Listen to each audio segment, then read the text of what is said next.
Holy City Center Radio is episode 338, and I am your host, Christian Sanger. Today is Friday, February 7th, 2025. Yes, it is Friday. I hope you all had a good week and have an amazing weekend ahead. If you need plans, go to holycitycenter.com/calendar. I've got you covered there. Like I said, hope the week's been good. Got a few stories to get into. There's actually a lot going on, but I'll save some of it for Monday. As far as personal life, all things quiet here, so nothing to chat about there. On the national level, all sorts of nonsense still going on. And, there's a couple topics. I'm like, yeah, I should probably touch on this. But then in all this chaos, something that is said by the current administration, all of a sudden they're walking back, or like with the whole tariff situation, we're gonna have tariffs, and then the next day, no, it's delayed. So there's a lot going on. Feel free to look into it if you like. No national news as far as that sort of things are concerned. And hopefully a couple good stories to ease you into the weekend. But I'm gonna have a story. It's going to involve me ranting a little bit. Is going to make people mad. And of course, exactly who's behind it. Yes. Insert long, exaggerated, frustrated sigh here. We can do this. Breathe in, breathe out. National Nancy Cash Me Outside Mace back in the headlines. Surprise, surprise. Okay, so let's just dive into it. She's just an out-and-out bigot. We've talked about this before. This is not... I don't think you could even deny it anymore if you were. A lot of people would say, well, you're just supporting this, trans bathroom ban legislation doesn't necessarily make her a bigot. She's just trying to protect women, blah, blah, blah. Well, when you've continually used slurs, not just online, but also in the halls of Congress and on the floor during committee hearings and such, you're a bigot at this point. And she's proudly a bigot, specifically, again, about the transgender community. I can't speak if she's bigoted against other communities. This is the one that there's just no denying it anymore. When you use a slur and you're told something is a slur and then repeat it and say you don't care, there's no question anymore. If you somehow miss this, maybe despite the fact she's been in the news for all manner of things lately, she was back to her attention-seeking antics. She went into another anti-trans rant during a hearing on Wednesday, which was supposed to be about government efficiency and waste. And she started going after Iowa Governor Kim Reynolds about her government's operations, but also directed most of her venom at USAID-funded programs abroad. Now, you may know a little bit about this whole USAID, and how Trump has put Elon Musk and his merry band of morons in charge of dismantling it, even though you can't dismantle a government agency. It's illegal to do it in this manner. But again, I'm not going to get too much into this. And they're going after this department that does all sorts of things, trying to promote democracy in other countries is one thing they do. They help with humanitarian aid. For instance, I think I read there is an Ebola outbreak. Was it Uganda? I think it was in Uganda. And there are medications that the U.S. sends over there to help people. And we want to put a stop to things like that. We want to put a stop to helping other countries when we can, which in turn can help us, of course. If we're stopping the spread of a disease somewhere, there's potential that disease could have come to the U.S. and now we're going to stop these humanitarian aids, which by itself is sad anyway. You don't want to help people. So anyway, that's been the latest attack. And so, of course, being the good little MAGA sycophant that she is, she wanted to go ahead and attack the U.S. aid agency, and was talking about all sorts of things that she thinks are horrible that they do, and it's all promoted by the left, and it's this big scam and blah, blah, blah. But she couldn't let her pet project, go by unannounced or not spoken about as well. So she was talking about funding that USAID provides for gender affirming care in Guatemala. Mace asked, does this advance the interest of American citizens? Paying for, and then she uses a slur for transgender people.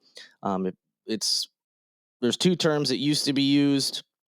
They both include the word tran in it, or trans. You might know the word that she chose based on me saying that. I'm not going to repeat it. It's an antiquated term. It is offensive and it's considered a slur and has been for a while. This isn't something new.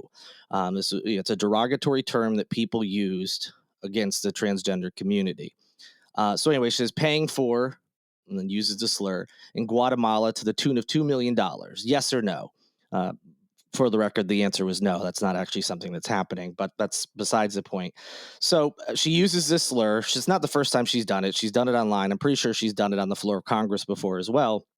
But Democratic Virginia Representative Gary Connolly asked Mace to maybe show a sense of decorum, like how politicians are supposed to act, especially when they are in the Capitol and doing the people's business. He basically called her out and said he wasn't rude about it. He wasn't like, it wasn't a gotcha moment. He was calm and just explaining. And he even said, quote, the gentle lady has used a phrase that is considered a slur in the LGBTQ community and the trans community. And before he could continue, Mace immediately interrupted him, started shouting the slur. She shouted it 3 times in a row, then said, I don't really care. You want penises in women's bathrooms, and I'm not going to have it. No, thank you. It's disgusting. So she doubles down, uses a slur again, of course, disgusting, vile, reprehensible, and then also says, you want penises in women's bathrooms, which he didn't say anything. He just said, hey, you shouldn't use a slur. And this kind of goes back to what I've talked to several times, including the last episode, which is there's a way to have these debates. I disagree with people on any number of topics politically, but they are allowed to have their opinion and they're allowed to debate it, especially if there's a reason to be debating it. In this case, they're trying to, think about laws or rules in regards to whether it's bathrooms or athletics and things like that. And again, there can be a conversation to be had there, but there's no reason to dehumanize people. There's no reason to use slurs. And to be so hateful and to try to distract. Like, you can make your point without doing this. You don't have to use a slur, and then you don't have to try to change the subject when that's not at all what's happening. So Connolly continued after, she had that interrupted, and it basically was trying to say, like, it doesn't matter if what I want or don't want in regards to this issue. It's the word that you used is the problem. This is what he said verbatim, quote, to me, a slur is a slur. And here in the committee, a level of decorum requires us to try cautiously to avoid slurs, end quote. Apologies for bungling that. He also added, quote, you just heard the gentle lady actually actively, robustly repeat it. And I would just ask the chairman that she be counseled, that we engaged. We can debate and have policy discussion without offending human beings who are fellow citizens. And so I would ask, is a parliamentary inquiry whether the use of that phrase is not, in fact, a violation of the decorum rules. So yes, believe it or not, they do have these decorum rules, which include things like they're not supposed to make comments on members' appearances. You may remember another fight that happened when I think it was I forget if it was Mace or Marjorie Taylor Greene said something about Jasmine Crockett's eyelashes. Oh, it was Marjorie Taylor Greene said something about her fake eyelashes were getting in the way and she might not understand what she's seeing or something. And then Representative Crockett, who's from Texas, fired back, saying something about Marjorie Taylor Greene's body.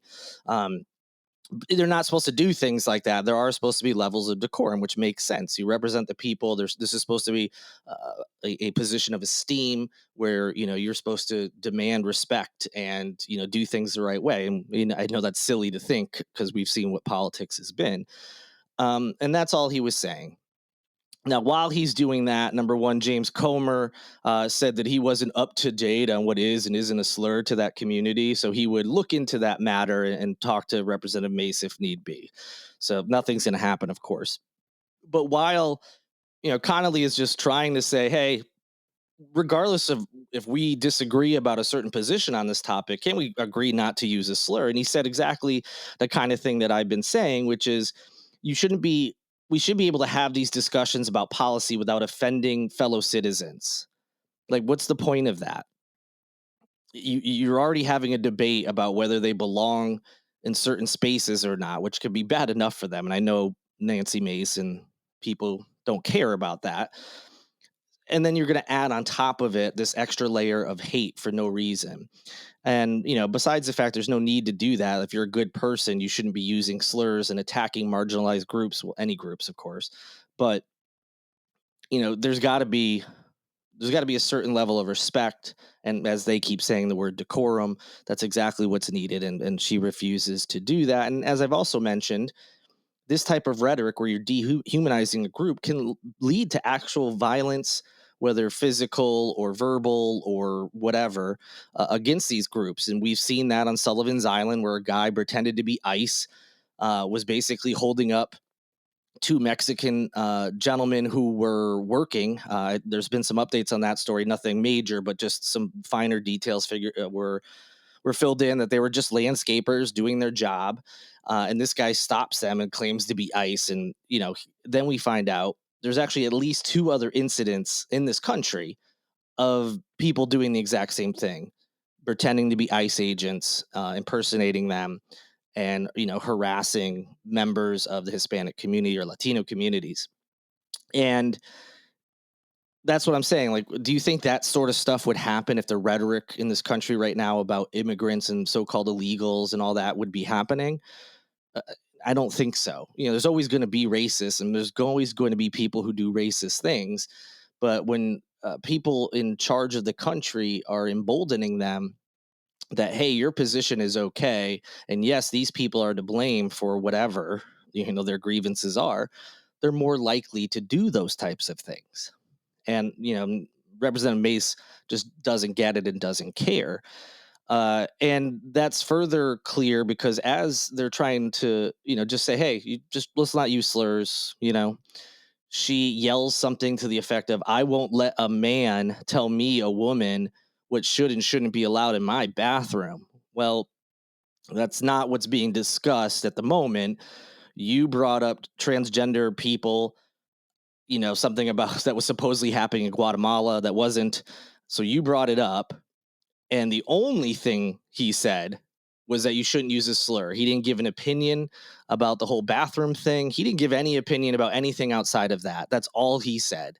So for her to just immediately jump to play the victim, which has been her favorite thing to do over the last few years, "Oh, I'm not going to let a man tell a woman." Well, he wasn't telling you anything about your bathroom. He was just saying, let's not use a slur for a group of our citizens. Uh, Someone else tried to jump in. I didn't catch who it was to say something similar about, no, we're talking about the word itself. And then she said something like, oh, now you're mansplaining me, which is not what he was doing at all. So I don't know if this is her way to try to distract from her abhorrent actions and words, and opinions on this topic in particular, or others, just like with George Stephanopoulos when he tried to ask her, like, hey, you've talked about being a victim of rape and sexual violence, and you've actually been physically assaulted as well. And how does that square with you voting and supporting President Trump, who was adjudicated for sexually assaulting E. Jean Carroll? And she was claimed that George Stephanopoulos was trying to um, shame her. Shame her for being a rape victim, which wasn't at all what was happening. So again, I don't know if that's just her go-to to try to switch from, because she can't defend the indefensible. So she just claims that men are doing something horrible to her.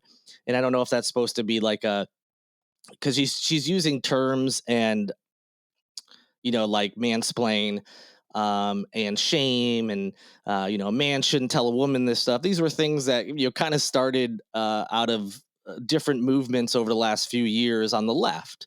Those types of terms, I'm surprised she hasn't yelled out something about toxic masculinity yet. So I don't know if she's just trying to like steal terms that the left was using and try to make it see like, doesn't this sound silly, or if she's actually just trying to, again, You can't defend the indefensible. So just yell out that some man is attacking you and he must be sexist. And she's been doing this online too.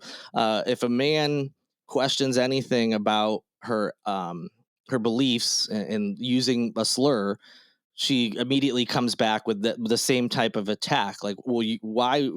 Sorry that you're a man and want men in women's restrooms. I don't want that. Like, that's not that's not what the person said. Maybe they do believe that it's fine for transgender women to be in the women's bathroom, but they didn't say anything about that. They said, like, don't use a slur, or this is disgusting that you did that, or whatever. And she tries to spin it that somehow this person is victimizing her. If you want to be in Congress and you're going to have opinions about anything, whether controversial or not, people are going to question you on it and call you out about it. And I don't doubt for a second that Nancy Mace has seen some or heard or read horrific things, about herself that people have said, or maybe have left voicemails at her offices, whether DC or whatnot.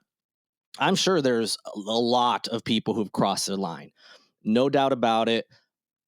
I'm sure of it. It happens to most politicians, especially politicians that have a higher profile, whether it's just because they've run for president or something, or there's someone like Nancy Mace who's constantly on the news. You're going to get more of that stuff. Does it make it okay? And it happens, and it sucks, and it shouldn't. But when people are questioning something you've said or done, or saying, hey, you shouldn't do that, they're not attacking you because you're a woman. I'm sure people have, but just questioning you isn't some sexist thing. So if someone's like, hey, don't use a slur, that's really disgusting. They're not saying that because you're a woman. They're saying that because you shouldn't use a slur. And children know that. And you're an adult, ostensibly, and should be behaving as one, especially as a member of Congress.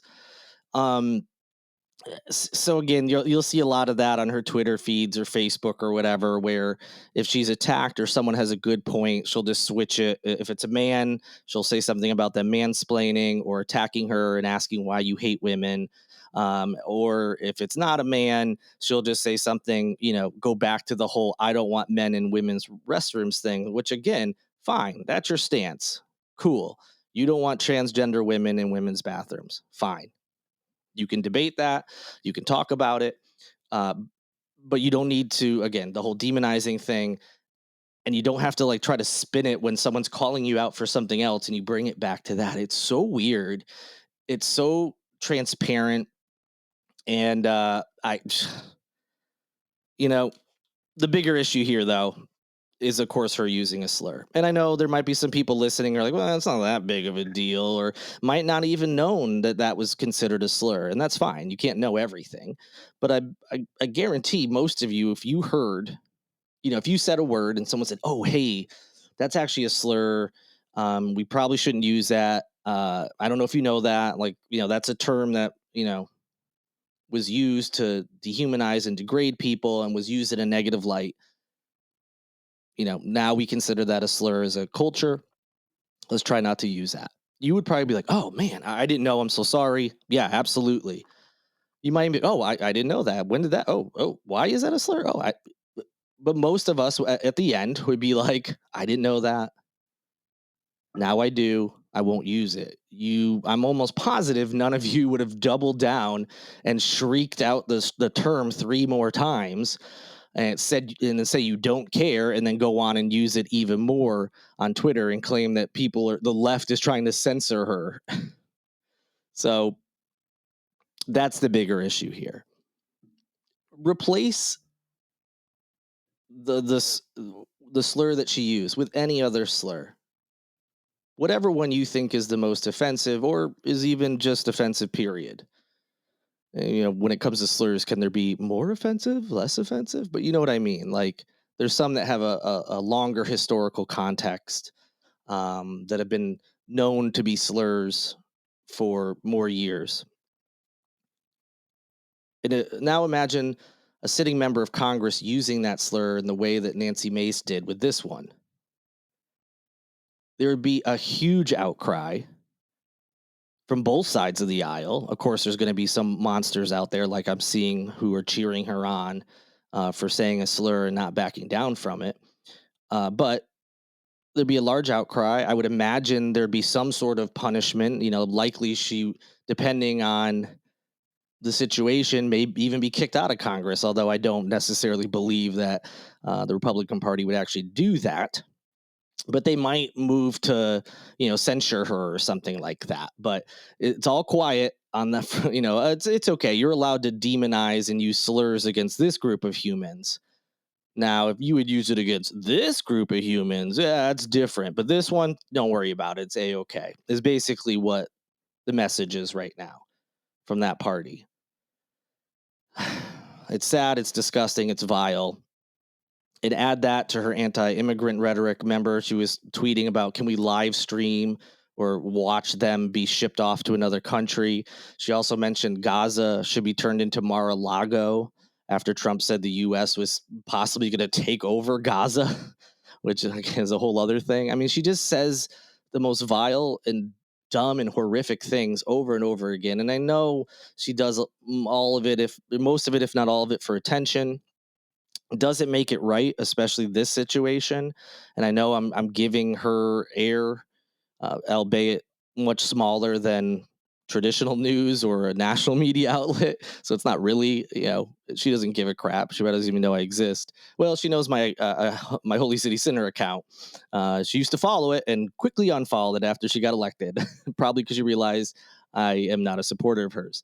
But she doesn't give a crap if I'm talking shit about her. And again, I don't even think this is talking shit, because she did something that I think is, everyone should agree, we shouldn't be using slurs. I don't think that's controversial. I don't think that's political. I just wish more people agreed. All right, we got some good news to end the show. A 20-year-old College of Charleston student was recently on NBC's The Voice. Specifically, she was on Monday night, and she earned a 4-chair turn for her opening blind audition. I've seen the show a handful of times, so there's hosts. They're not looking at the singer, so they're supposed to be judging them on their voice for their first audition. And if they want that person to be on the team, they hit a button and their chair spins around to face the singer. Well, she got all 4 chairs to turn around, which means all 4 hosts wanted her on their team, as the season goes on. So congrats to the College of Charleston student. Her name is Grace Miller Moody. She's a Florence native, and she sang a Maroon 5 song called Sunday Morning.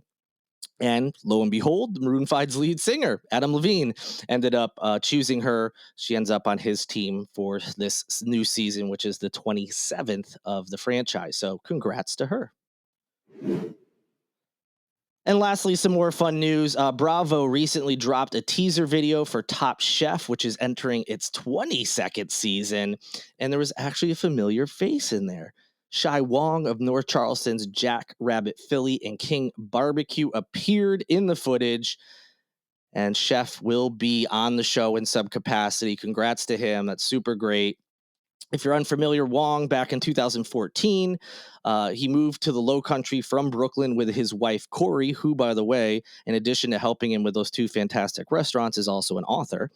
They ended up moving down here, and they were going to have a job, in the restaurant industry, but that opportunity fell through for whatever reason. So they started their own food truck, which they called Untraditional Japanese Food. And that truck was called Short Grain. It did well. People loved it, so much so that the couple ended up opening Jackrabbit Philly, which is a Chinese American restaurant. They opened that in 2019, recently upgraded to a larger space on East Montague Avenue because their success continues. They needed more space, so congrats to them. And then the Wongs also opened King Barbecue just a couple years ago, 2023. And they did so with chef and pitmaster Brandon Olson. And that restaurant offers like a Chinese meets Southern barbecue. And both restaurants get amazing reviews, highly respected in town. So it makes sense that Chef Wang will be on Top Chef. If you're interested in watching, the season starts on Thursday, March 13th at 9 p.m. I don't know specifically what episodes, how many, or anything like that that Chef Wang will be in, but he will be on the show in some capacity. So congrats and well-deserved to him. All right, that'll do it for this edition of Holy City Center Radio. I hope you have an amazing weekend. Again, if you need plans, holycitycenter.com/calendar is the place to be. I hope you have a quiet weekend. Maybe we'll get a little break from the national nonsense that's going on. Maybe, just maybe, National Nancy Cash Me Outside Mace will, well, she's definitely not going to slow down her tweeting over the weekend. She never does, but perhaps she won't make any headlines. So just continue the type of nonsense she's been doing, and we can hopefully ignore her for a little while.